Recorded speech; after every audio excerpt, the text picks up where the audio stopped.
नमस्कार, अस्सलाम वालेकुम, सत श्री अकाल। मैं बात कर रहा हूँ बिहार का शनफ़ पत्रकार मनीष कश्यप के ऊपर। मनीष कश्यप को मैं अपना आइडल मानता था कि जिस तरह से वो बिहार में काम कर रहे थे, लोगों की भलाई के लिए अच्छा कर रहे थे, मगर कब से इनके अंदर जो है ना चाटू काढ़ता आ गया है, समझ के बाहर हो गई। कि जिस तरह से पार्टी का काम करना शुरू कर दिया। पहले यहाँ बीजेपी आरजेडी की सरकार थी तो ये ज़्यादा खुश था। जब से आरजेडी और जेडीयू की सरकार बनी, जब से इसको तकलीफ़ होने लगा, इससे ही अंदाज़ा ये लग गया कि ये आरएसएस का बंदा है, बीजेपी के लिए काम करता था ये, जिसके कारण इसको जो है तेजस्वी यादव डिप्टी सीएम इनको पसंद नहीं आ रहा था। जिस तरह से झूठ परोस रहा था, जिस तरह से दोनों राज्य में ये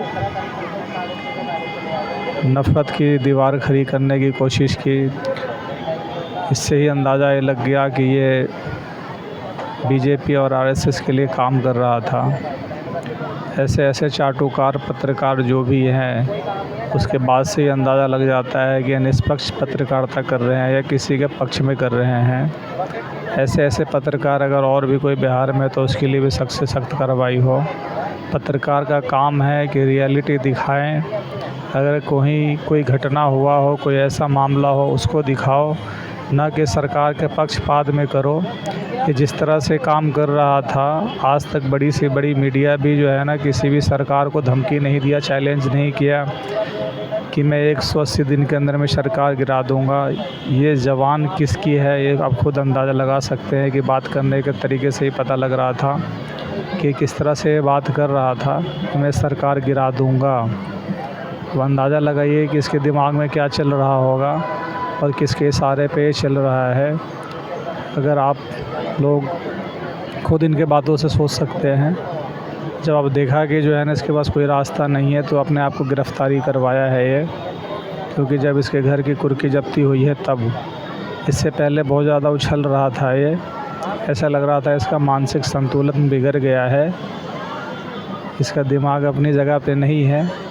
मगर बिहार सरकार और बिहार की पुलिस ने इसके दिमाग को सही जगह सही ठिकाने पे ले आया है। वो आइंदा कोशिश रहेगा कोई भी ऐसा पत्रकार इस तरह से ना कर सके, क्योंकि हमारे देश के लिए अच्छा नहीं है, हमारे देश के भाईचारा के लिए अच्छा नहीं है। नमस्कार, अस्सलाम वालेकुम। अगर आपको ये वीडियो अच्छी लगी हो तो प्लीज़ इस वीडियो को सब्सक्राइब करें, लाइक करें, कमेंट करें, शेयर करें, क्योंकि आपके लिए बहुत मेहनत से वीडियो बनाया है। प्लीज़ इस वीडियो को लाइक, सब्सक्राइब, कमेंट करें।